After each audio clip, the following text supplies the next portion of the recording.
Buenos días a todos, chicos. Vamos a iniciar. Bueno, en la anterior clase acabamos de ver esos aspectos y requisitos generales, formales, de algunos conceptos frente a lo que es costos y gastos.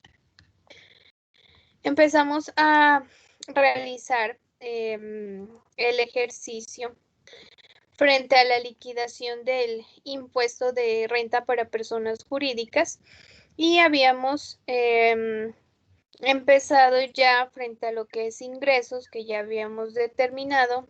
Habíamos hablado de la parte de gastos de personal, ya habíamos hecho esta parte de aquí de los honorarios. Y vamos a seguir revisando cada uno de los datos que tenemos aquí en el ejercicio para poder determinar si los gastos que están dentro del estado de resultados, que son los que estamos revisando, son o no son deducibles. Habíamos acabado de ver la parte de honorarios, vamos por los impuestos y nos dice, hagamos esto más grande, del total de gastos por concepto de impuestos se cancela un valor a la alcaldía correspondiente a la tasa de contribución por valorización de la casa del gerente. Impuesto por valorización 359.304. ¿Es deducible o no es deducible en este caso?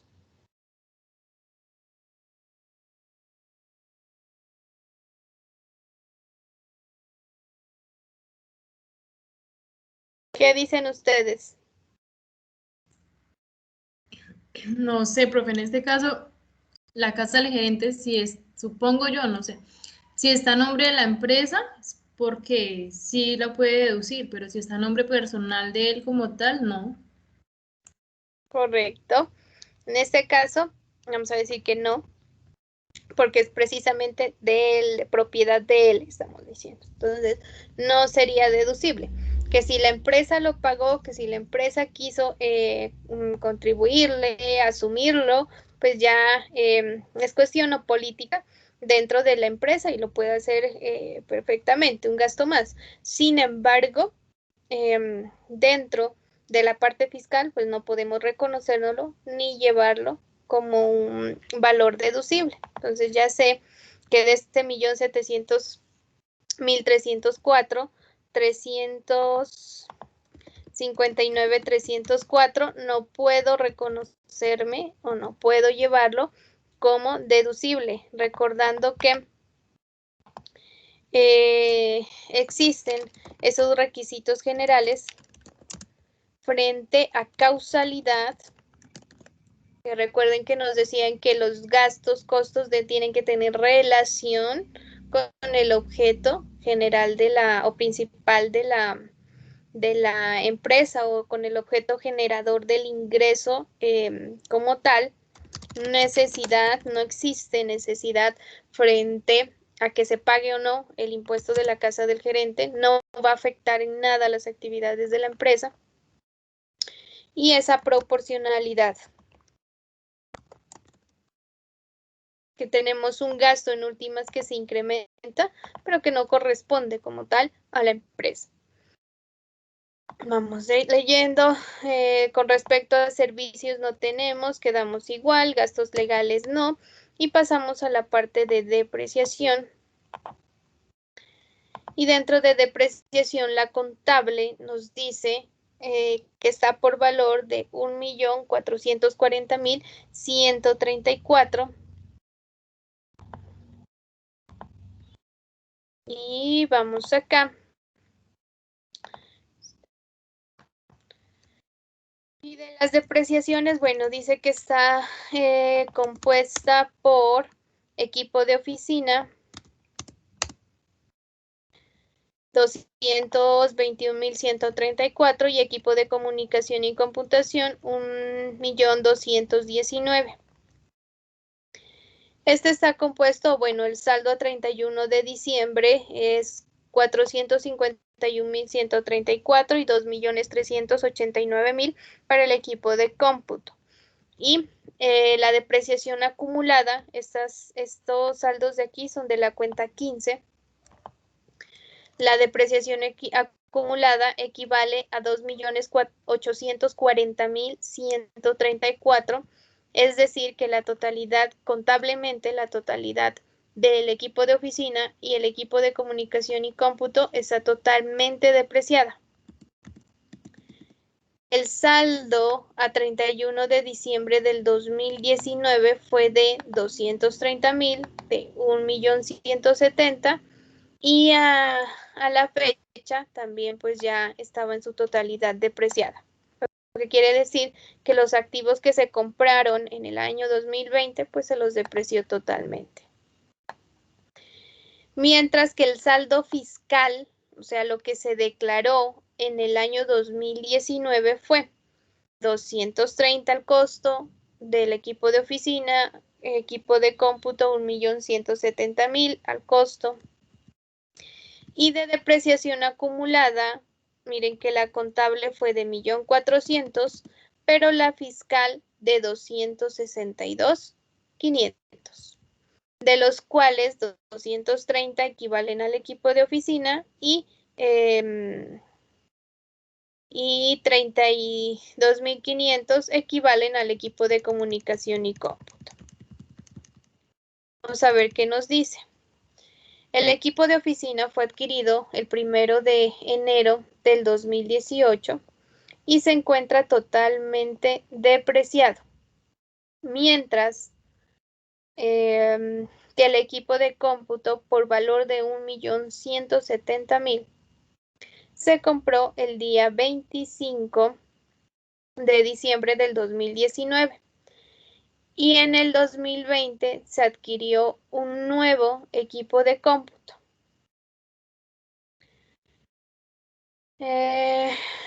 Por valor de 1.219.000. El día 15 de abril del 2020, igualmente el equipo de oficina se adquirió el 6 de junio del 2020 por valor de 221.134. Las depreciaciones se calculan de acuerdo a las políticas contables de la entidad, en la que se establece que se reconocerá un activo fijo cuando su monto o valor de adquisición supere los 2 salarios mínimos. Esa es la razón por la cual la totalidad de los activos que tiene esta empresa ya se encuentran depreciados contablemente, porque por política solo se deprecia aquellos que superan este monto de los 2 salarios mínimos. Entonces vamos a ver y vamos a sacar fiscalmente cuál sería el tratamiento para esta propiedad, planta y equipo. Vamos a copiar la información acá.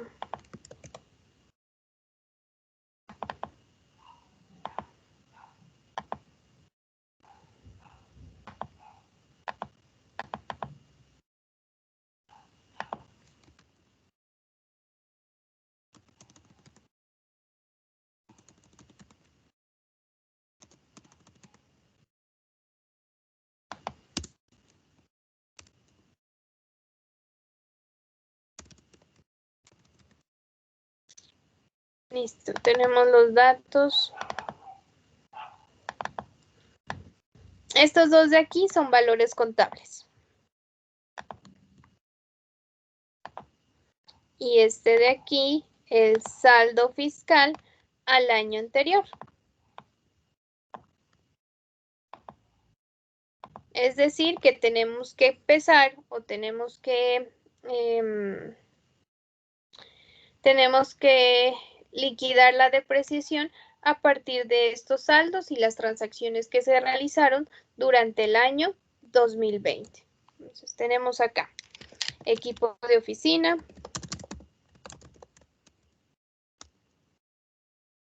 y equipo de comunicación, de cómputo y comunicación.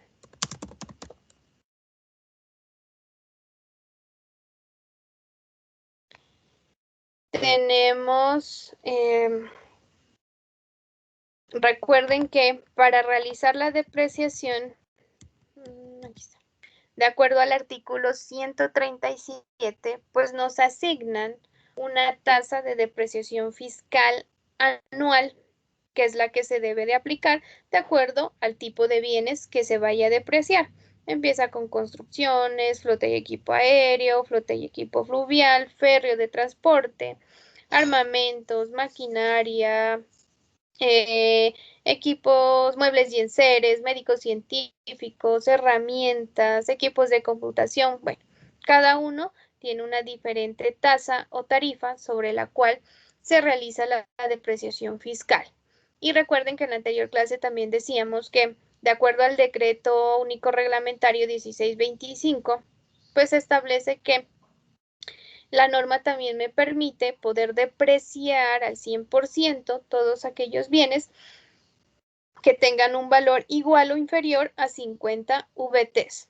Solo que la regla dentro de depreciación y cuando estemos trabajando depreciación es que si yo inicio a depreciar a través de un método, de pronto depreciación acelerada o depreciación a través de línea recta, pues hasta que yo acabe el valor de ese bien, voy a seguir con ese método. No puedo en un año uno y en el otro y en el otro, me voy a coger a este. No, este tiene que llevarse hasta que se acabe de depreciar ese bien.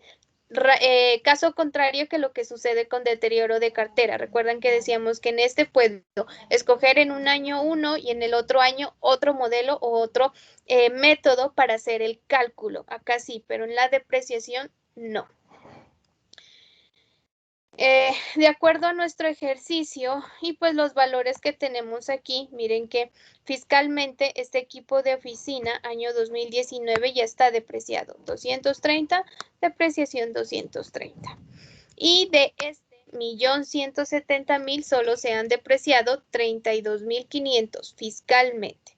Es decir, que el método utilizado fiscal para poder depreciar estos bienes en este caso es el de la depreciación de línea recta, es decir, la aplicación de las tasas o tarifas del artículo 137. Hubiera podido simplemente en este año que se compró, en ese mismo año, poner aquí la totalidad del saldo fiscal y le hubiera quedado igual que el contable. Sin embargo, se hizo o se aplicó un método de depreciación. Entonces vamos aquí a colocar las tarifas. El equipo de oficina, estas tarifas son anuales. El equipo de oficina, se me perdió. Me dice que tiene una tarifa, mírenla aquí, muebles y enseres, 10%. El equipo de comunicación y computación, miren, computación y comunicación, 20%.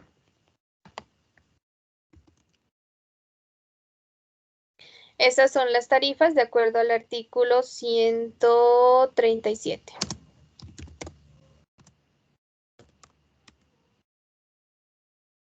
Vamos a sacar los valores. Entonces, estos 230 pues ya están depreciados, no los voy a volver a depreciar, ¿cierto? Fiscalmente. Pero, de acuerdo a nuestro enunciado, nos dice que se adquirió equipo de oficina el día 6 de junio del 2020 por valor de 221.134. Miren aquí. Entonces, equipo de oficina 221.134 y nos dice que se adquirió el 6 de junio del 2020.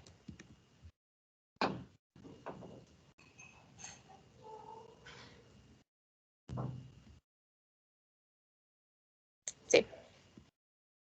Y traemos un equipo de cómputo de 1.170.000.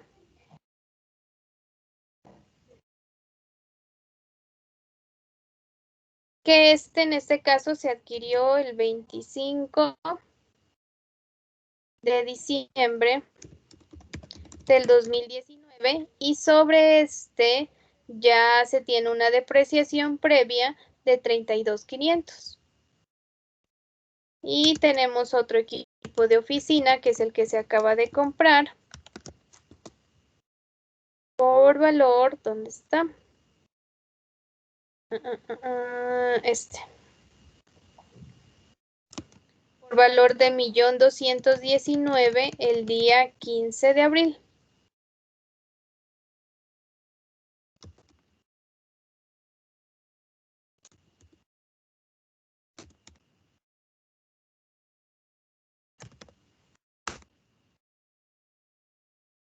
Esto es fecha de adquisición.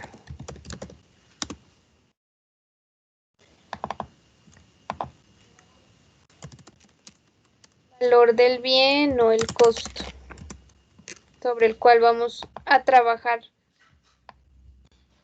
la depreciación.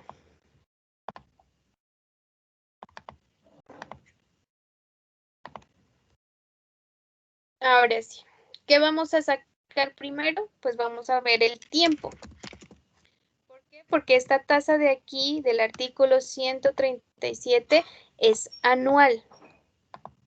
Y yo miro aquí que de acuerdo a mi ejercicio, yo tengo unas que sí las voy a depreciar un año, pero este equipo que se compró nuevo y este equipo de computación que se compró nuevo, pues no los puedo depreciar un año porque yo no los compré justamente a 1 de enero del 2020, sino ya entre meses intermedios del año. Entonces tengo que hacerlo proporcional al tiempo que me da desde la fecha de adquisición hasta el 31 de diciembre del año 2020. Entonces vamos a ver cuántos días hay desde el 6 de junio del 2020 hasta el 31 de diciembre del 2020.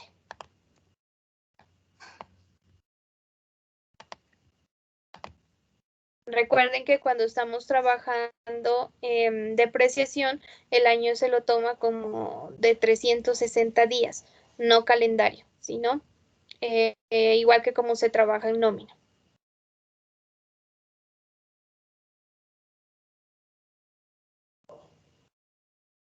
Bueno, aquí en este caso, pues podemos utilizar la fórmula directamente del Excel, días, 360 días, fecha inicial, fecha final, y me saca ya el cálculo de los días. Me dice que el equipo de oficina, 205 días. Este de aquí,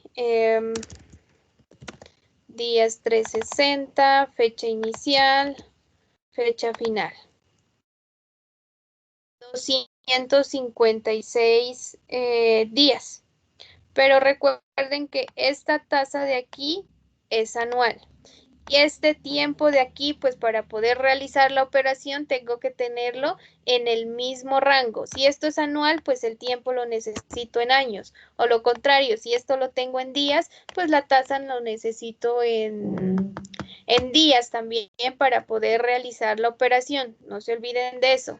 Aquí, pues para mí, se me hace mucho más fácil simplemente esto, dividirlo entre 360. ¿Para qué? Para pasarlo en años. Y este de aquí es un año, ¿verdad? Porque ya deprecié del 25 al 31 de diciembre del 2019, ya se depreció. ¿Y me dio cuánto? 32,500. Ahora, ¿qué voy a depreciar? Del 1 de enero, año 2020, hasta el 31 de diciembre, año 2020. Por lo tanto, es un año. Estos de acá, pues como no es completo el año, realizo pues la operación y los días los paso a años, que me queda como más fácil para poder liquidar. Pero vuelvo y le repito, ustedes pueden pasar el tiempo a años, como lo hice aquí, o la tasa la pueden pasar a días. Y sí, ya depende de cómo gusten trabajar. Ahora sí vamos a hacer el cálculo de la depreciación y me quedaría el valor del costo por la tasa de depreciación fiscal por el tiempo. Es decir, que para el primero se va a depreciar 12.592. Para el segundo, costo por la tasa de depreciación por el tiempo, 234.000. Y finalmente, costo por la tasa de depreciación por el tiempo, 173.368. Sumo y me dice que la depreciación fiscal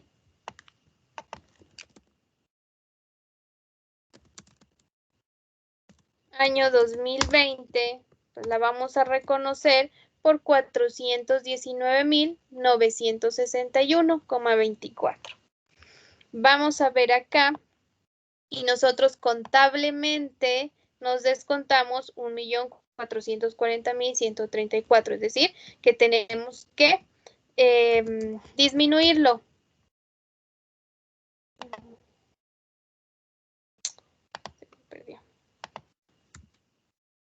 Miren aquí, disminuimos o no nos podemos reconocer 1.020.173 y en total nos vamos a reconocer 419.961. Este de aquí sí ya es por los límites que nos da el estatuto tributario. ¿Por qué lo determinamos así? Sabiendo que la norma también nos permite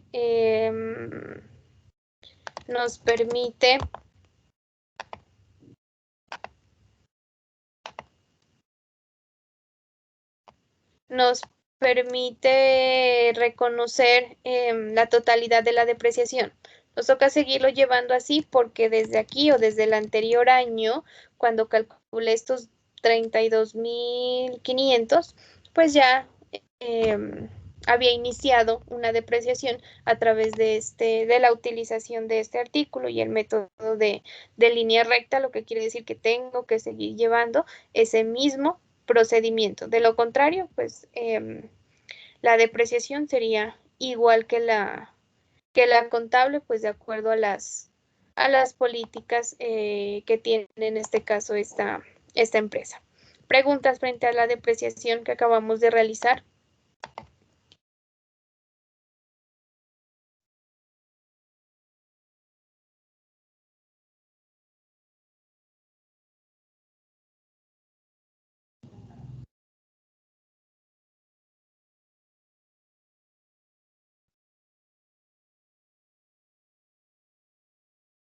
Ninguna. Seguimos acá y pasamos a los gastos diversos.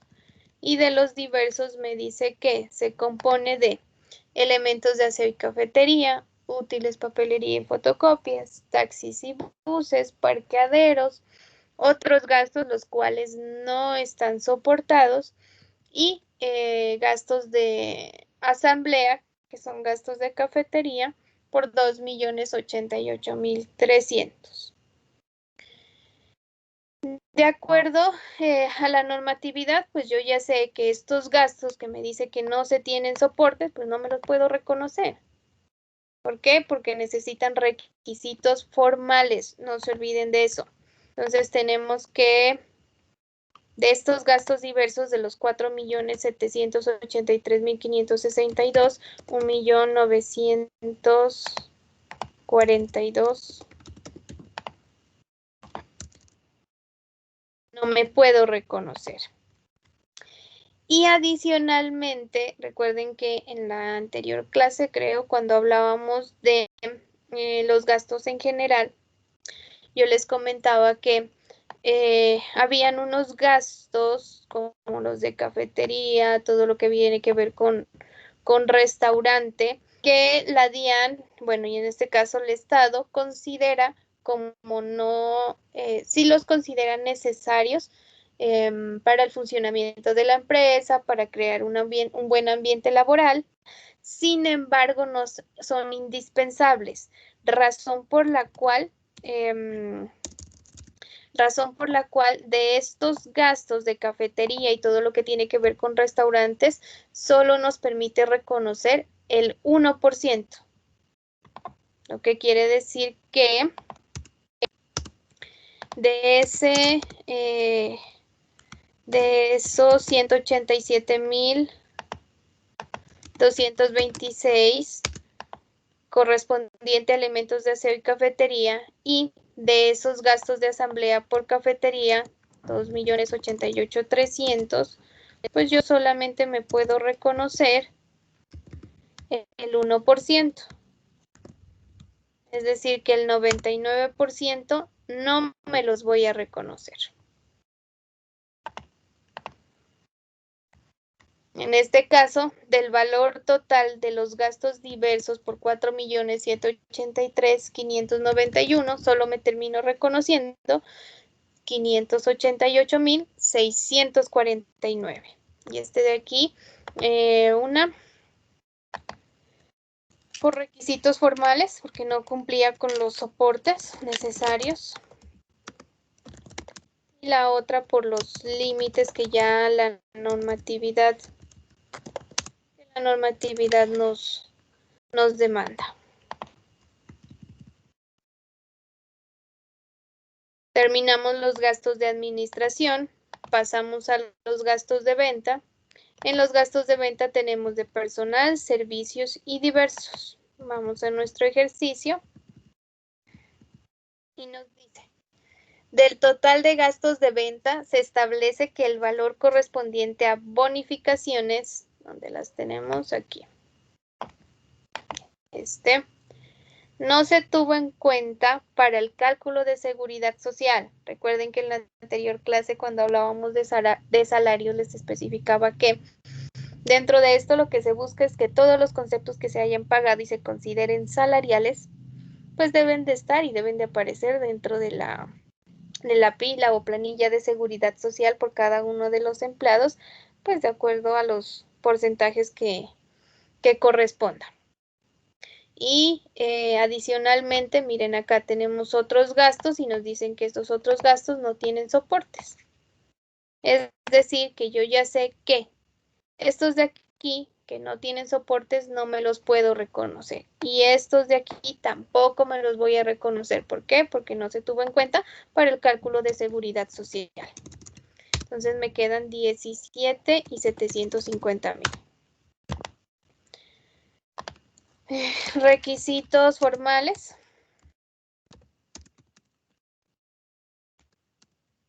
Y límites salariales. Límites frente a tratamiento de gastos salariales.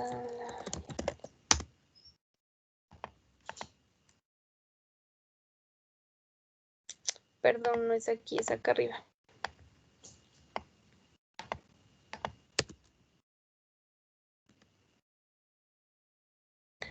Del gasto de servicios, dice que corresponde a correos y transporte, no hay ninguna anotación, por lo tanto, 100% deducibles. Diversos. En diversos tenemos comisiones, útiles, papelería, parqueaderos y otros gastos que no tienen soportes. De esas comisiones pagadas nos dicen que el 20% no posee pago de seguridad social. Si no poseen y yo estoy pagando a una persona natural, pues no me la puedo llevar y no me la puedo descontar. Aquí no. De esos 6.124.660, pues no me voy a reconocer el 20% ni tampoco esos que no tienen soportes. Es decir, no me reconozco 1.470.000, el 20% de este y la totalidad de estos 245.700. Razones, básicamente requisitos formales, porque no contienen los soportes. Y, bueno, frente a soportes y seguridad social. Los dos son requisitos formales. Terminamos los gastos de ventas. Seguimos con los ingresos no operacionales, ya los habíamos visto en la anterior clase, ya habíamos hablado. Y nos hace falta la parte de los gastos no operacionales. Y costo de ventas. Empecemos por el costo de ventas. Nos dice que del costo de la mercancía vendida se estableció que el valor de 25.800.000 corresponde a una factura la cual no tiene resolución de facturación. Recuerden que todo lo que no tenga soporte como tal, no me lo puedo descontar ni me lo puedo llevar o reconocer como una deducción o como un costo, como un gasto. En este caso, pues si no cumple con esos requisitos formales, pues no me lo voy a reconocer. 25 millones. ¿Está? 25.800.000. Dentro de este costo que hay que tener en cuenta y algo que la DIAN realiza es el método pues a través del cual se esté estudiando o bueno, se esté sacando ese valor del costo. Y recuerden que hay que hacer el juego de inventarios.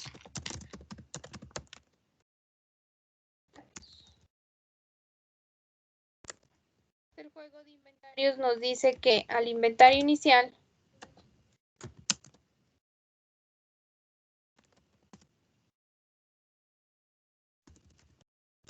se le suma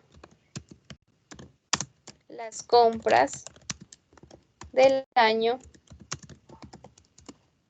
y esto me da igual a mercancía disponible para la venta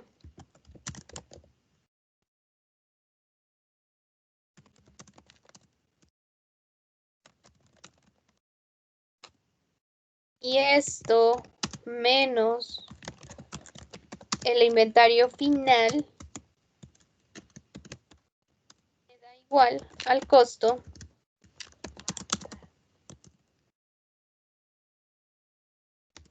de la mercancía vendida. Pues para determinar si estamos bien con este costo que vamos a elegir y que vamos a colocar, en este caso los 359.272, pues que debemos de tener en cuenta. Primero, pues que todas las facturas cumplan con los requisitos frente a que ahorita pues que sean facturas electrónicas,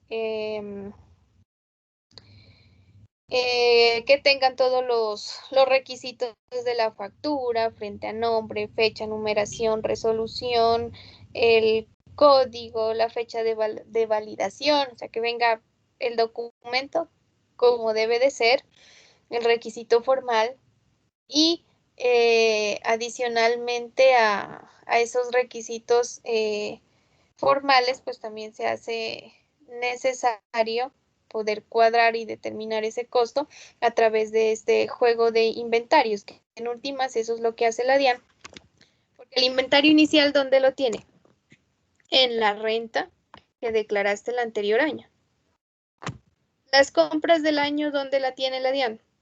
En la exógena que tú reportas cada año por allá en el formulario que es 1001, uno que se llama pagos y abonos. Ahí uno registra toda la totalidad de las compras de los proveedores. Y el inventario final nuevamente, ¿dónde lo tiene? En la renta que estás declarando. Entonces ellos simplemente aplican pues este juego de inventarios y sacan y verifican si efectivamente el costo que tú colocaste ahí te cuadra. Que sea menor, pues tú ya tienes como en este caso, ya tienes la razón de decirle, sí, claro, es menor porque esa factura o esa compra pues no cumple con los requisitos previos. Entonces, solo en ese caso, o sea, podemos tener esas diferencias. De lo contrario, esto tiene que darnos igual. Si no nos da igual, pues hay que regresarse, revisar, bueno, ¿qué pasó? ¿Por qué ese costo es diferente? De lo contrario, tiene que concordar. tanto este inventario final como este costo de las mercancías. Y como les digo, para la DIAN es muy fácil a través de esta formulita que es muy sencilla, sumo y resto, poder determinar si colocaste bien o colocaste mal, porque toda la información tú se la estás dando. Entonces simplemente realizar el proceso. Vamos a determinar aquí que el costo pues que vamos a reportar equivale a 359,272. Seguimos con gastos no operacionales. Ya. La entidad registra en cuentas de otros gastos en los que se incluyen los financieros, de los cuales 1.560.044 corresponde a GMF certificado por el banco. El resto corresponde a comisiones, cuotas de manejo de la cuenta bancaria. Recuerdan que cuando hablábamos de impuestos, nos decíamos que todos los impuestos, tasas, contribuciones son en su 100% deducibles, a excepción de industria y a excepción de GMF. El de industria sí es deducible al 100%, sin embargo nos dice que podemos colocarlo como deducción o como descuento, y cuando lo utilizamos como descuento es al 50% nada más. Y para el caso del GMF, como el que tenemos aquí, que nos están reportando por 1.560.044, pues nos dice que solo nos podemos descontar el 50%. Este es el único hoy en día impuesto que tiene este límite dentro de la normatividad. Esto es artículo 115. Entonces, solo nos podemos reconocer la mitad. Es más, cuando el banco te expide el certificado frente a cuál fue la totalidad de tu GMF, ahí también hace la anotación y te dice, de esto solo se reconoce el 50% o deducible 50%. Ya depende del banco, pero el mismo banco incluso informa que es solo el 50% que nos podemos reconocer. Del resto de gastos bancarios, comisiones, IVA, cuotas de manejo, bueno, todo lo que el banco descuenta está totalmente deducible. A excepción de pronto de los intereses de mora, que esos sí no son deducibles. Del resto, los que sean intereses corrientes, catalogados como corrientes, sí van a ser deducibles en el 100%. Tenemos gastos extraordinarios y como su mismo nombre lo indica, son gastos momentáneos, ocasionales y que muchas veces no tienen como que relación con la generación del ingreso, esa relación de necesidad, esa relación de causalidad, porque dentro de estos encontramos, por ejemplo, impuestos asumidos, que tenía que practicar retención en la fuente y me olvidé, no le desconté, pero aún así la obligación existe. Una cosa es que me haya olvidado de descontarle al tercero, pero debo de hacerlo, que si tengo que asumirla, pues hay que asumirla. Y en ese caso, esos impuestos asumidos que van en esta cuenta contable de la 5315, pues no se encuentran o no se los toma como deducibles, porque es un gasto que tú tienes que asumir porque se te olvidó algo. Aparte de eso, también registra gastos por actividades culturales, cívicas. Entonces, eso no hay relación de causalidad, no es deducible. Aquí también registra esta cuenta los gastos de costos y gastos de ejercicios anteriores. Recuerden que los costos y gastos de ejercicios anteriores no lo podemos reconocer porque estamos trabajando un impuesto de periodo, solo los gastos correspondientes al año gravable en el que estamos liquidando. ese impuesto. Entonces, normalmente esta cuenta, todo lo que se lleva a esta cuenta no se reconoce como deducible como tal. Ay, miren acá, tenemos impuestos asumidos y otros, entonces no es deducible. Gastos diversos dice que tenemos ajuste del peso 1461 y gastos no deducibles que ya sabemos que no cumplían desde antes, entonces no lo vamos a reconocer. 1.398.083. Y finalmente llegamos al deterioro y de este deterioro nos dice el gasto por deterioro de cuenta por cobrar es por valor de 271.212, correspondiente a las siguientes personas. Por política de la empresa, el deterioro de la entidad se determina si y solo si existe evidencia de que no es posible la recuperación de dicha cartera y se determina a través del valor presente, utilizando como tasa de referencia la DTF certificada por la Superintendencia Financiera. Y tenemos unos datos dentro de el nombre del tercero, la fecha inicial, los días de atraso, y el valor presente más el deterioro que se causó. Este valor presente, este deterioro, todo esto de aquí es contable. Vamos a llevar nuevamente este cuadrito.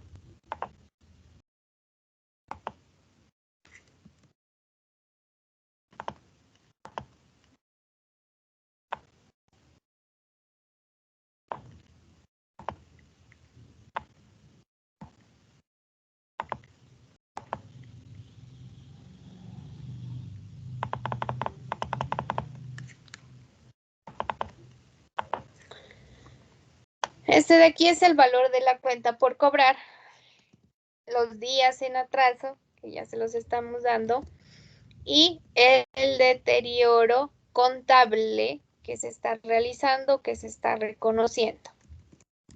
Recuerden que en la anterior clase, cuando miramos esta parte de la depreciación y el deterioro de cartera, decíamos que teníamos dos procedimientos para poder determinar el valor de la provisión, o deterioro de la cartera. Y entre estos tenemos la provisión individual y la provisión general. Provisión individual. Y acá provisión general. Y nos dice que esta provisión individual equivale al 33% por cada año de vencimiento. Y para el caso de la provisión general, pues recuerden que van de distintas tarifas, 0%, 5%, 10% y 15% de acuerdo al tiempo de vencimiento. Este último de aquí son para las deudas que tienen un vencimiento superior a 360 días. Esta de aquí, pues la que está entre 180 y 360, esta de acá entre 91 y 180. En este caso, y de acuerdo a nuestra información, nos dicen que, aquí está mal, que cada uno tiene 1.140 días de atraso, es decir, que ya superan un año. Si nosotros nos vamos por el reconocimiento de la provisión individual, 33%, pues, ¿qué quiere decir? Que al tercer año, pues 33 más 33 más 33, que me da 99, bueno, al tercer año yo ya me puedo reconocer el 100% de la deuda como provisión. En este caso, todas superan, miren. 60 más 360, 720, más 360, 1080 días. Entonces ya está más que pasado. Es decir, que si me voy por la provisión general, perdón, por la provisión individual, el valor de la provisión equivale a 2.067.277. Caso contrario, que si me voy por la provisión general, pues me dice todas las deudas mayores a 360 días se le calcula un porcentaje del 15%. Del 15%. Provisión individual, 2.067.000, provisión general, 310. Vamos a ver qué más nos dice en los datos. Ah, no, ya no nos dice nada más. Ok. Recuerden que aquí en este caso, pues yo puedo elegir esta, la individual o la general, ¿de acuerdo a qué? A lo que mejor le convenga a la empresa. Lo que yo necesito, visualice que es necesario. En general, pues siempre se escoge como la mayor porque significa que voy a disminuir el valor de la base para el cálculo del impuesto. Entonces, en este caso, si nosotros observamos, pues la mayor son los 2.067.277. Entonces, vamos acá.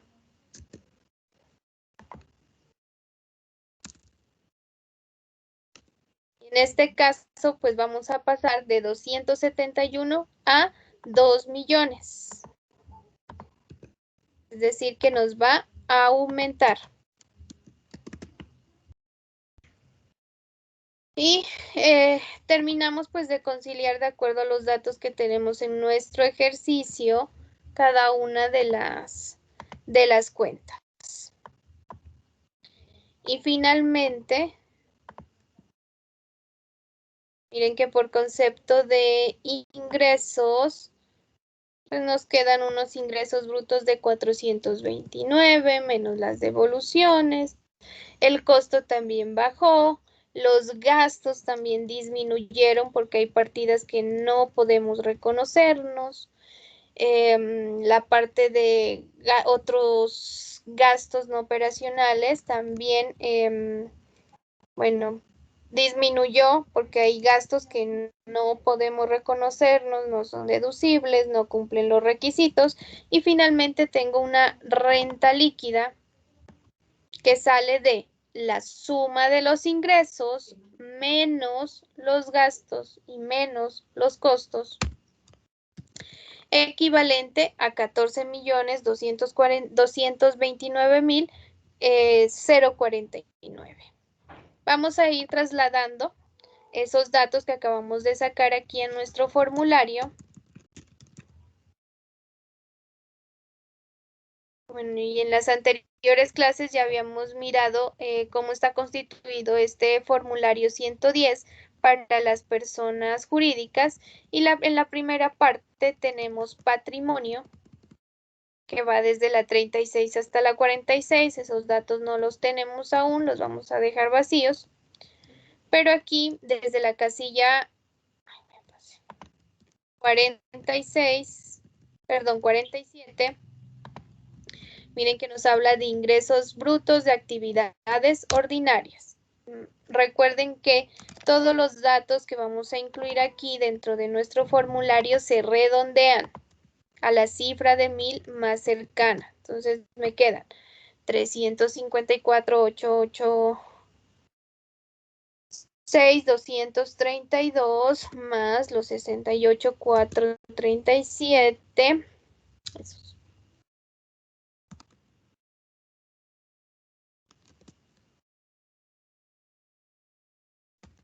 Total ingresos por actividades ordinarias 423.324.000. Los financieros, en este caso, sí tiene, recuerdan los intereses del préstamo de los empleados, 6.376.000.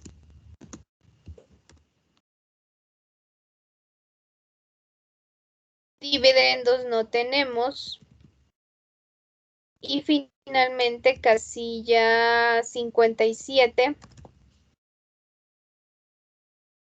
otros ingresos, que en este caso serían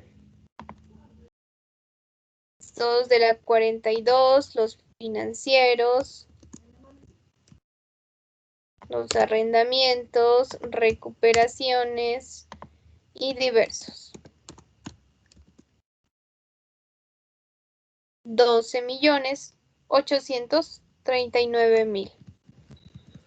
Para un total de ingresos brutos de 442.539.000. Devoluciones, rebajas y descuentos sí tenemos. Aquí ya estamos simplemente trayendo los valores que ajustamos. Devoluciones 1.089.000.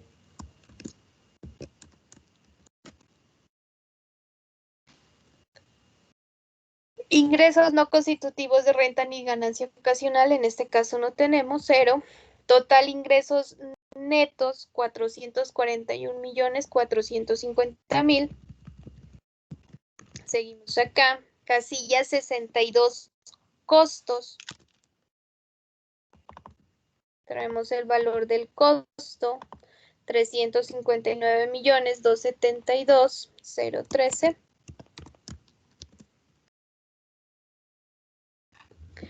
$352.272. Gastos de administración. Sumamos todos los gastos, los 22 más los 5 que nos quedó de honorarios, 1.341.000, 210, 144, la depreciación y los diversos. Nos da un total de gastos de administración de 32.425.000. Gastos de venta. Lo mismo, sumamos y traemos los valores correspondientes.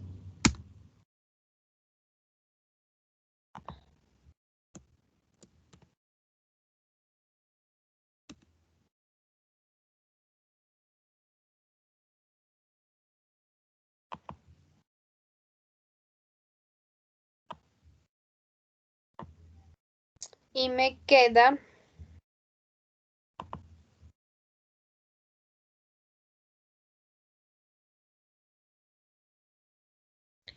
me queda 17.018.000. Gastos financieros, otras deducciones. Hace falta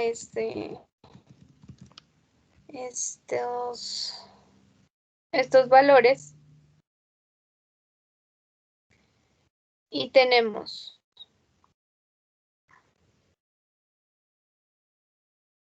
casilla 66.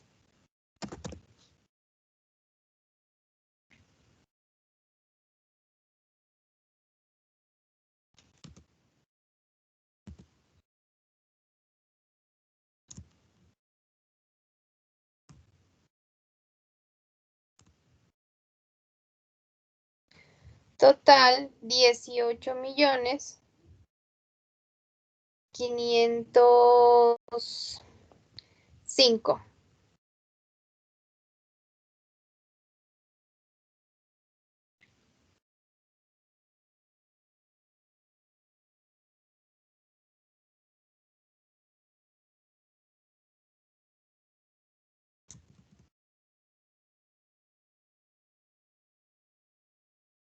Perdón, esto está mal. Listo.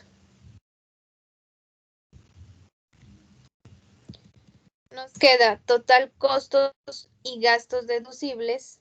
Sumamos de la casilla 62 más 63 más 64 más 66, 426 millones 517. Casillas 68 y 69 solo y únicamente aplica para el régimen tributario especial, aquellos que realizan actividades meritorias. Casilla 70, renta por recuperación en deducciones, no tenemos.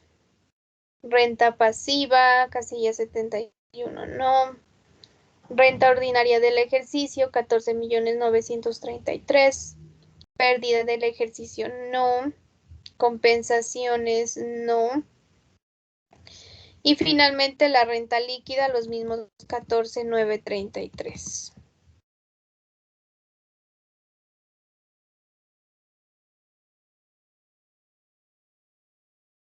Y tenemos aquí en la casilla 76, renta presuntiva. Este cálculo de renta presuntiva debemos de realizarlo. La renta presuntiva, creo que hablábamos en las primeras clases, hace alusión a esa renta que el Estado presume o asume que el contribuyente debe de generar. Hasta el año 2018 se trabajó con una tarifa del 3.5. Hoy en día, esa renta presuntiva, año 2020, equivale al 0,5%.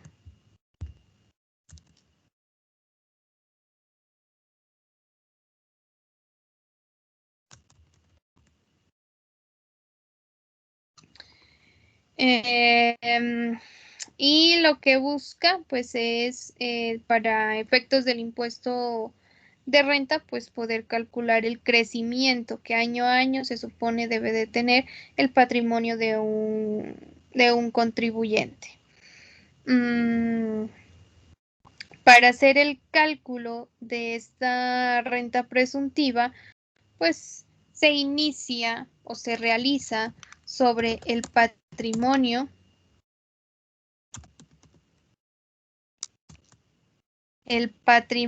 líquido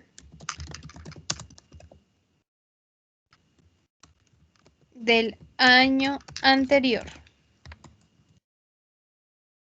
Y de acuerdo al artículo 189 del Estatuto Tributario, se debe de realizar una depuración a esa base de la renta presuntiva, este patrimonio líquido del año anterior. Y entre estos nos dice, tome el patrimonio líquido del año anterior y reste. ¿Qué le vamos a restar? El valor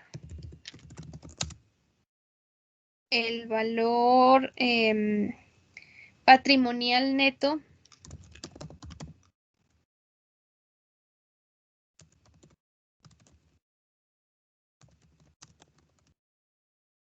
de los aportes o acciones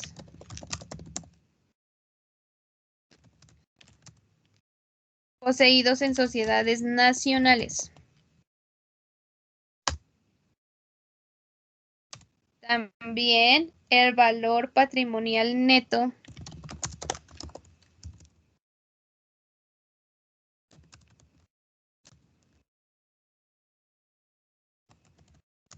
de los bienes afectados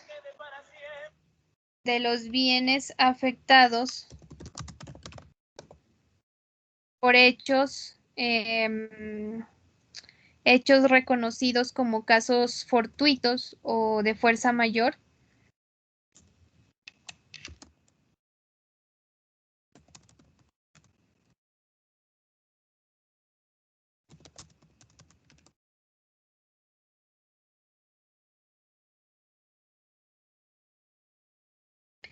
También el valor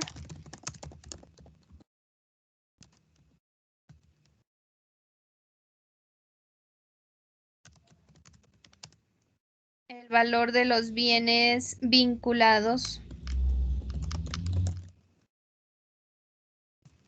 a empresas en periodos improductivos.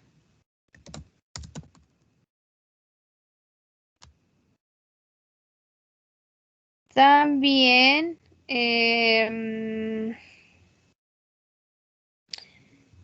las primeras 19.000 VTs de los activos del contribuyente destinados al sector agropecuario.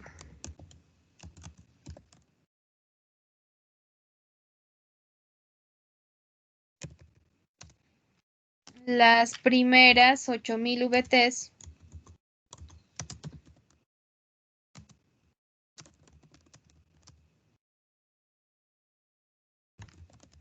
del valor de vivienda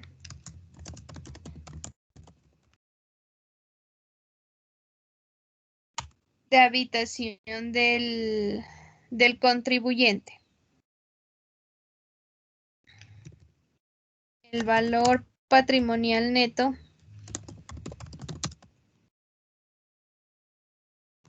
de los bienes destinados a actividades deportivas de clubes sociales y deportivos.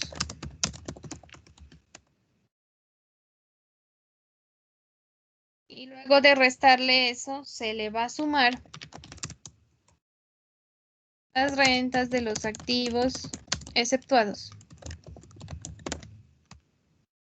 Y esto ya me da igual a la base de liquidación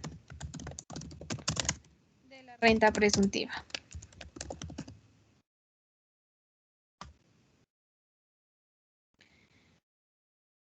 El valor patrimonial neto de los aportes o acciones poseídos en sociedades, o sea, las inversiones que tenga la persona en otras sociedades.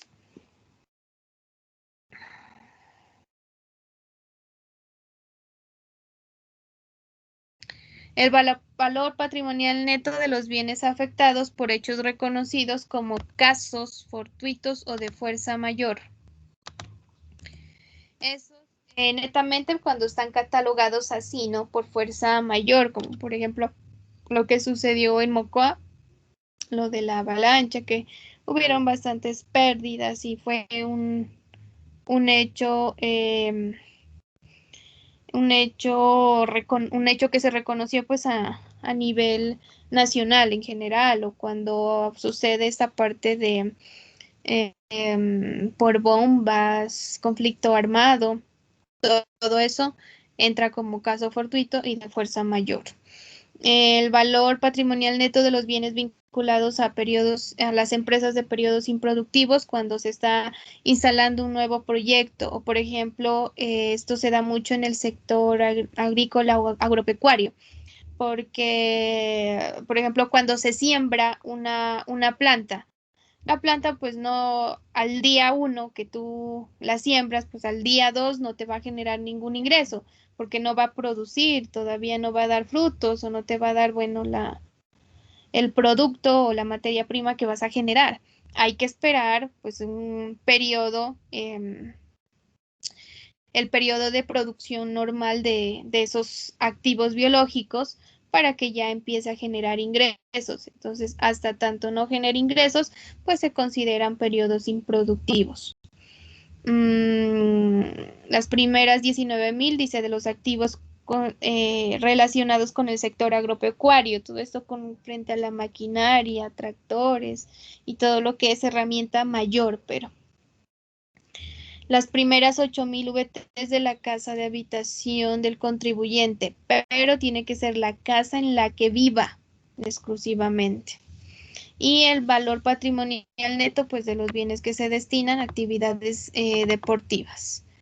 Y finalmente dice, le suma las rentas de los activos exceptuados. ¿Qué hace referencia con estas rentas de los activos exceptuados?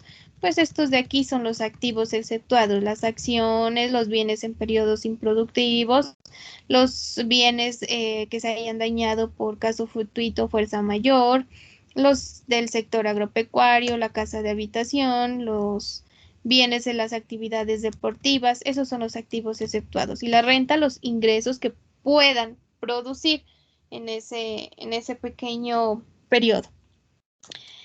Y finalmente, pues me da la base de liquidación de la renta presuntiva. En este caso, pues como no tenemos mayores datos y de acuerdo a nuestra información, ¿dónde está aquí? Datos adicionales, sabemos que el patrimonio líquido del año anterior era 499,680. Entonces tenemos aquí 499,680. En este caso 0, 0, 0, 0. Y aquí tenemos 0, entonces la base de liquidación viene a ser el mismo valor. A esto ya le aplico la tarifa 0,5%, es decir, 499,680 por 0,5%. Es decir, que la renta presuntiva equivale a 2.498.400.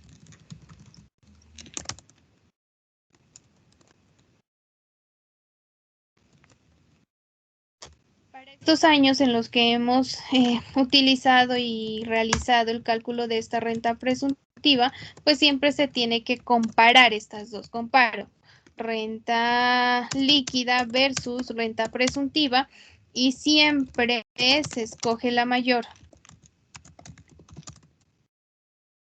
Y sobre ese valor se liquida el impuesto, siempre la mayor. En este caso, pues la mayor me da la renta líquida, ¿verdad? 14.933.000. Si la mayor fuera la renta presuntiva sobre este valor, a pesar de que ya hubiéramos hecho todo esto, de que si es deducible, si no es deducible, que si tengo que pagar, que tengo que pagar menos, bueno. A pesar de todo eso, pues voy a liquidar sobre la renta presuntiva, siempre. En este caso, como la mayor es esta, pues aquí miren que colocamos, o bueno, hay que traer el valor.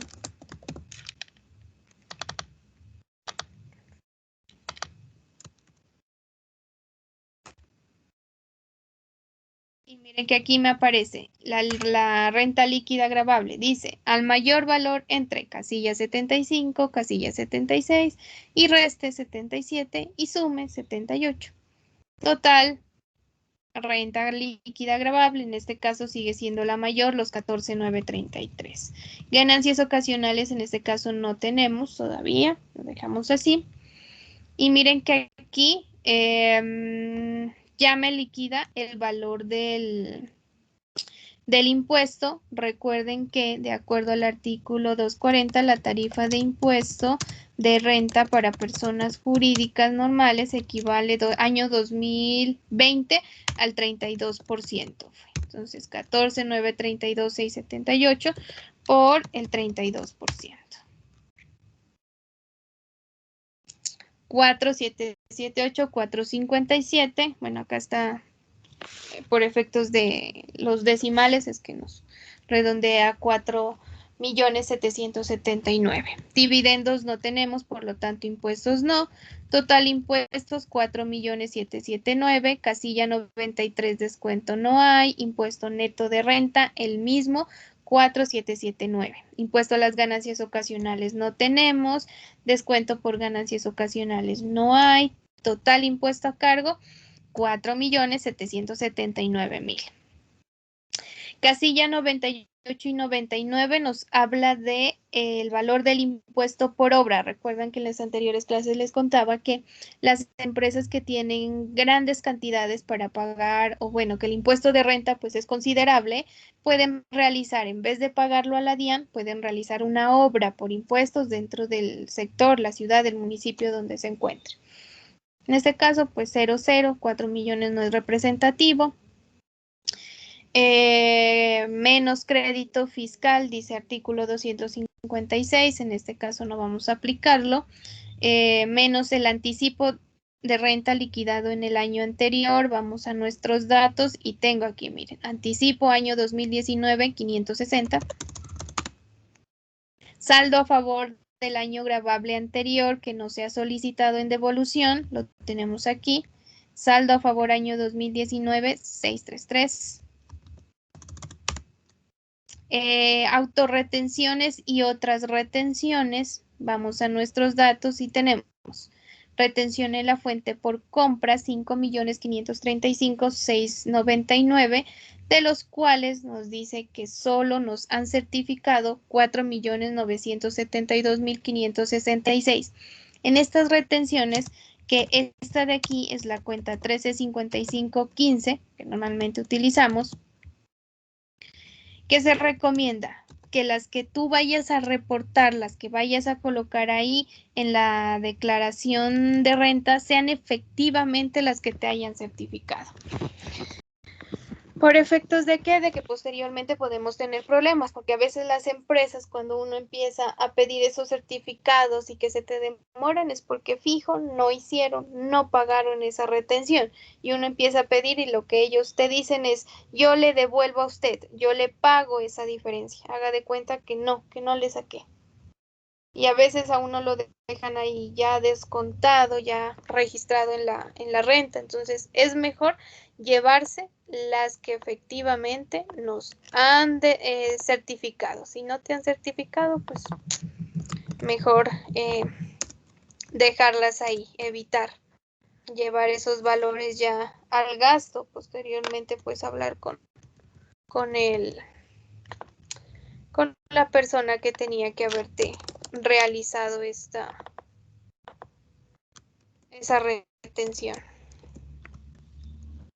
Total retención es 4.973.000.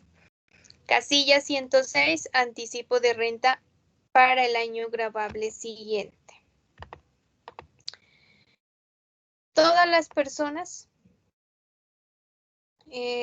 tanto jurídicas como personas naturales, tienen el deber de liquidar el anticipo de renta para el siguiente año, según lo que está pagando en el año que va a declarar. Por regla general,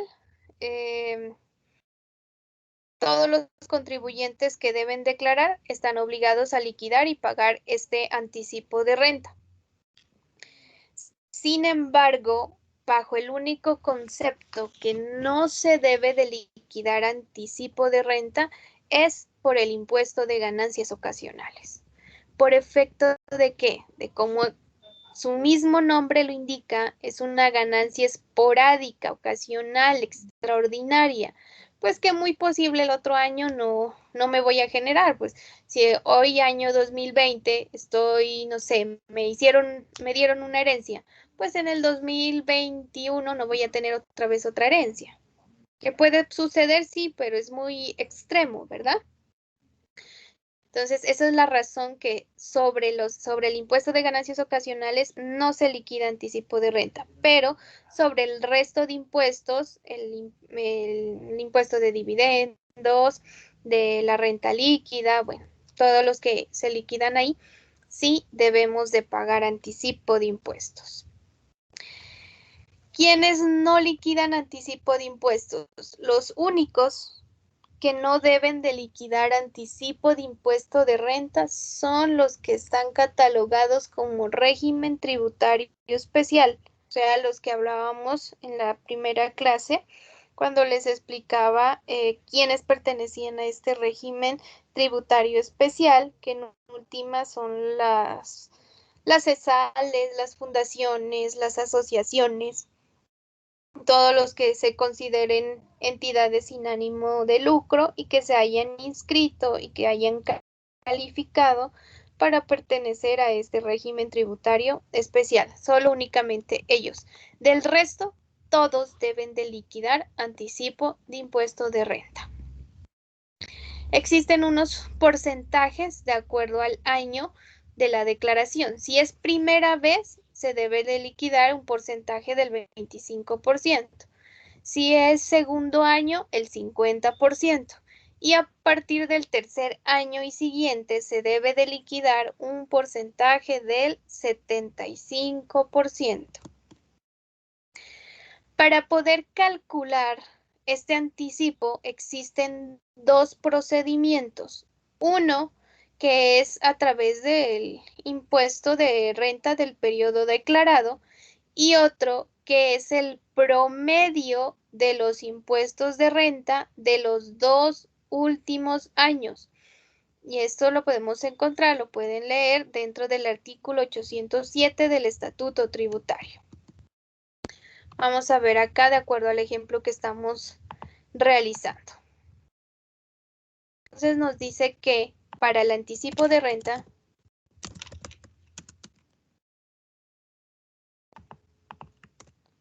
existen dos procedimientos.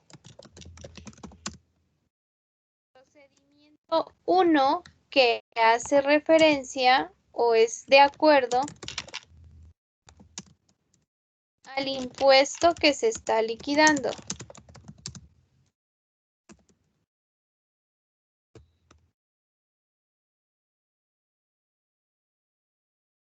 Y en este caso,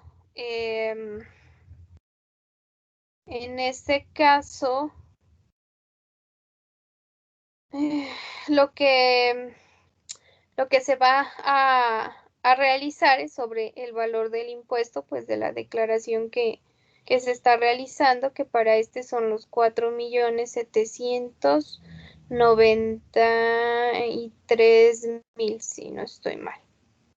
Entonces, traigo el impuesto.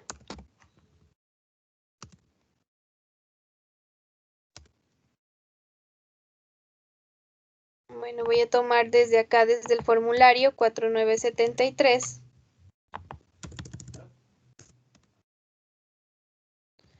Y me dice, supongamos que esto es primer año.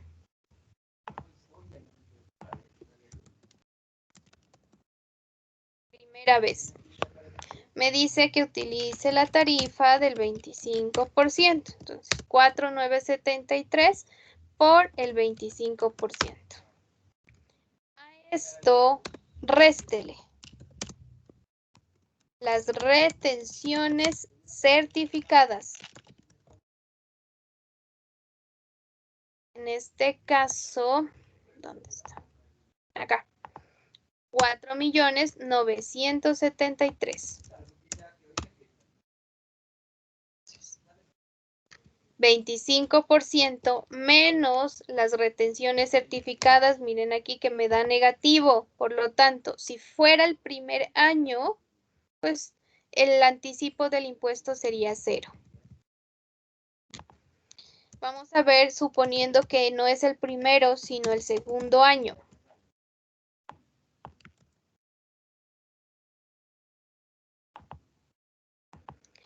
En vez del 25%, me habla de un 50%, o sea, 4.973.000, que es el valor del impuesto. Ay, creo que tengo uno aquí mal. Por el 50%. Perdón, ese no es el valor del impuesto, es este, 4.779.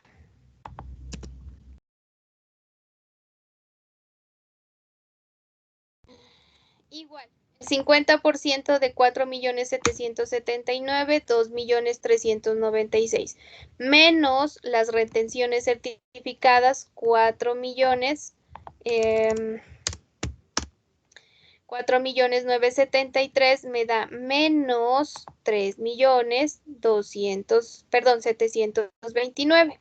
Es decir, que no habría porque me da negativo. Si vamos por el tercer año, los mismos valores, pues la tarifa ya no es el 50, sino el 75%, es decir, 4.779 por el 75%, 3.584.250 menos 4.973.000 me da negativo nuevamente menos 1.388.750. Es decir, que si me voy por el procedimiento 1, sea primer año, segundo año, tercer año o en adelante, no tuviera que liquidar anticipo de impuesto. El anticipo sería 0. Vamos acá. Si me voy por procedimiento 2, hace referencia al promedio de impuestos de los últimos 2 años. Vamos a tener que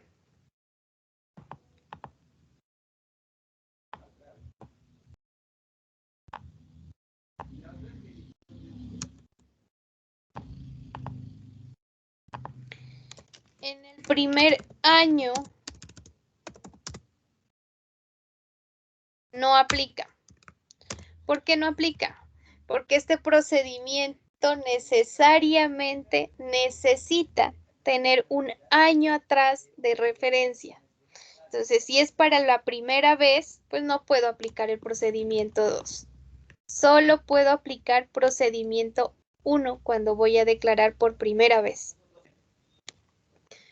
Vuelvo y repito, ¿por qué no? Porque no tengo otro año de referencia. La norma es muy clara y dice promedio de los 2 últimos años, o sea, el año que está liquidando más el anterior. O sea, este descartado. Si voy al segundo año, pues me dice impuesto del año anterior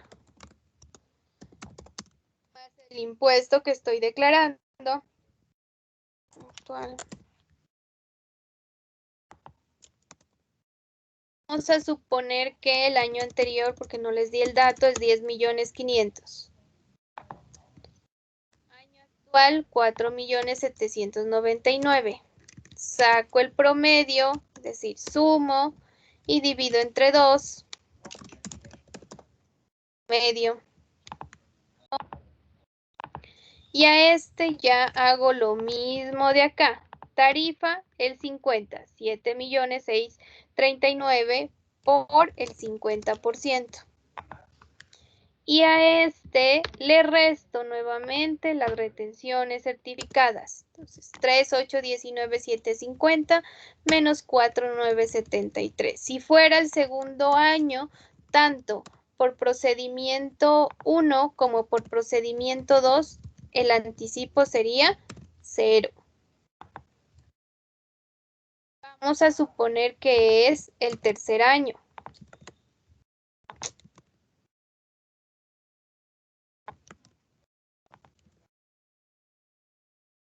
Entonces tenemos impuesto del año anterior 10.500.000, año actual 4.779, promedio 7.639.500 y en vez de la tarifa del 50%, pues ya sabemos que a partir del tercer año y en adelante es el 75, entonces este por el 75 me da 5.729.625.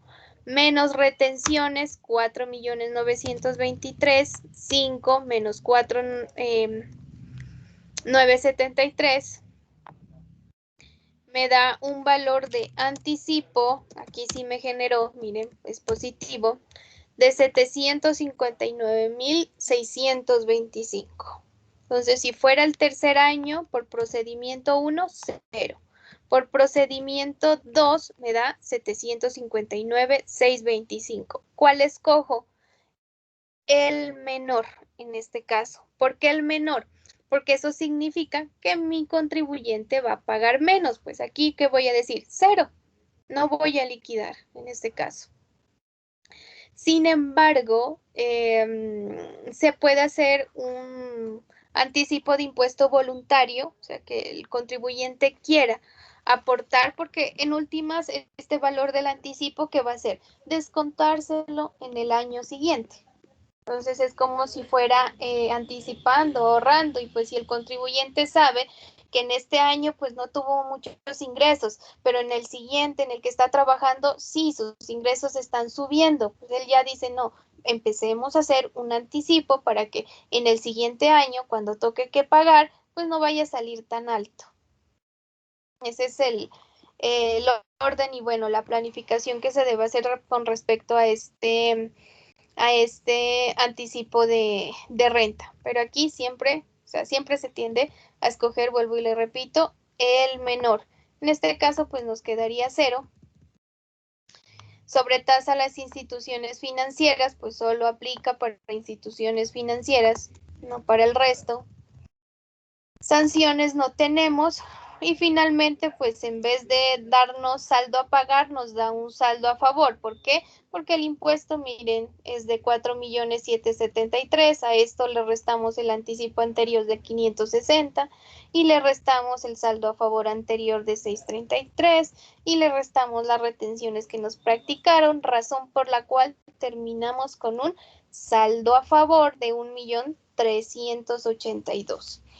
Ese saldo a favor se tiene un plazo máximo de 2 años una vez se haya hecho la declaración para solicitarlo en devolución, o sea que la DIAN te devuelva en efectivo, o este saldo a favor, así como hicimos acá, miren estos 633, me lo puedo compensar en la siguiente declaración de renta. Puedo hacer cualquiera de las dos.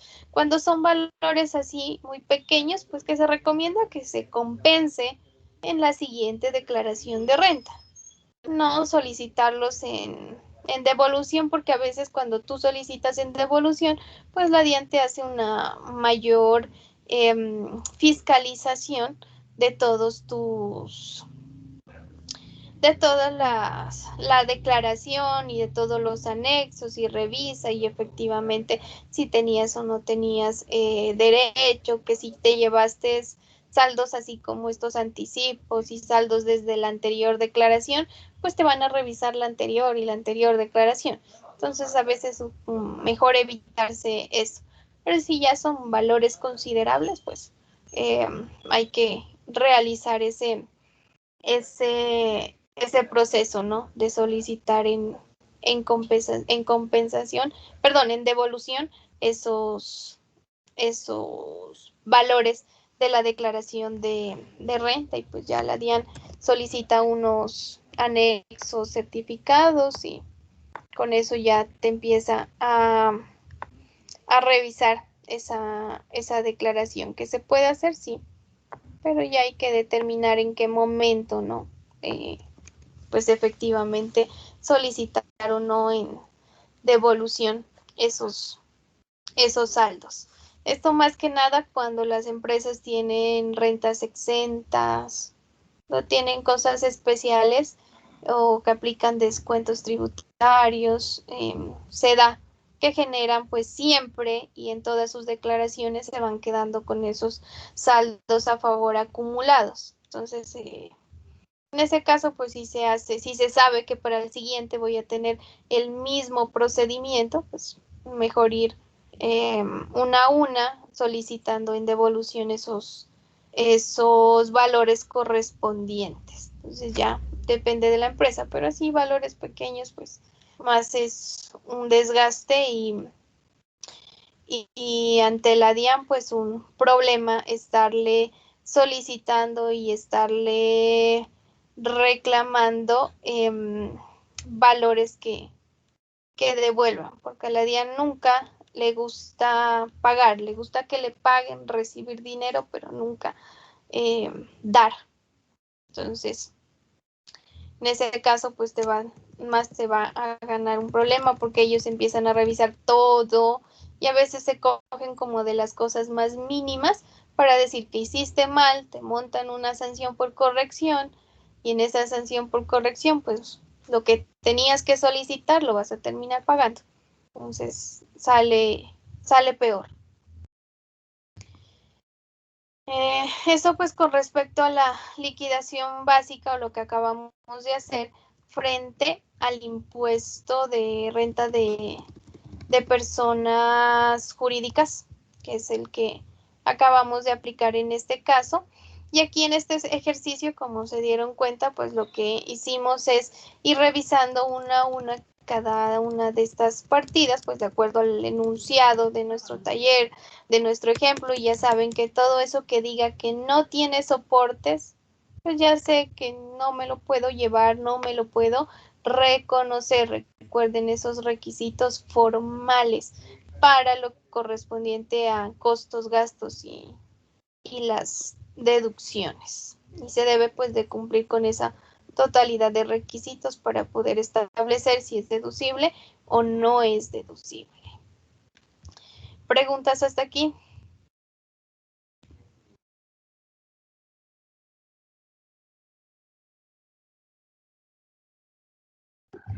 Profe, ¿será posible que nos pueda compartir ese taller que usted desarrolló?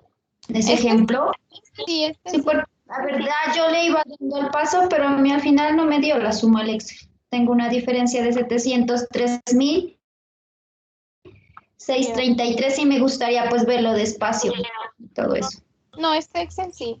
Recuerden que en la plataforma pues está un taller parecido al que acabamos de realizar y ese es el que me tienen que entregar para la próxima semana. ¿Listo? Ya seguimos en la siguiente clase con patrimonio y hablar de patrimonio tanto de personas naturales como personas jurídicas, porque bajo el concepto de patrimonio pues hay muchas cosas que se aplican igual, tanto para las empresas como para las personas naturales. No hay pues mucha diferencia en ese caso. Entonces, ahora les subo este Excel. En la anterior clase no lo subí porque no, pues no, casi no habíamos avanzado en nada.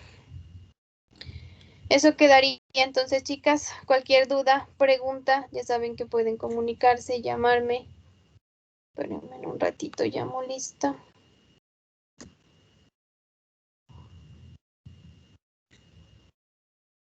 No, ya está.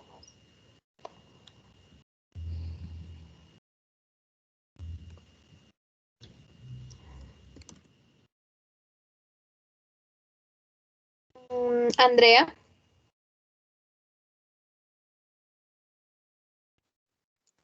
Presente, profe.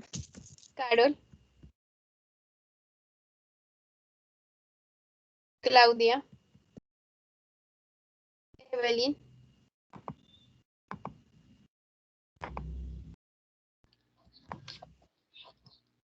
Presente, profe. Evelyn. Hernán. Juan David. Presente, profe. Lady. Presente, profe. María Elizabeth. Presente, profe. Marley.